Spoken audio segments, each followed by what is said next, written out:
How to redeem Shake Shack gift cards on desktop. Hey everyone, welcome back to the channel.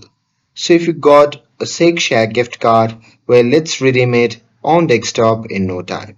So now without further ado, let's get started. So first thing first, open any web browser and now here once you're inside, you can then just click on the search bar and simply search for Shake Shack.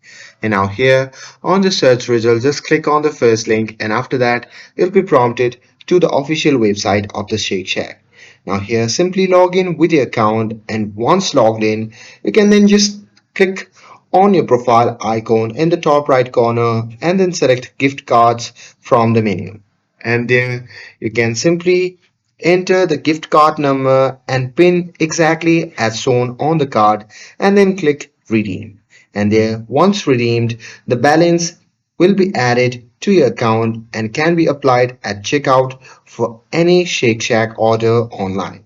And with that, just a pro tip is that you can combine gift cards with other payment methods if you order total exceed the balance. And that's it.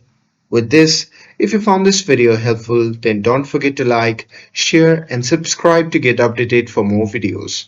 Thanks for watching, and I'll see you in the next video.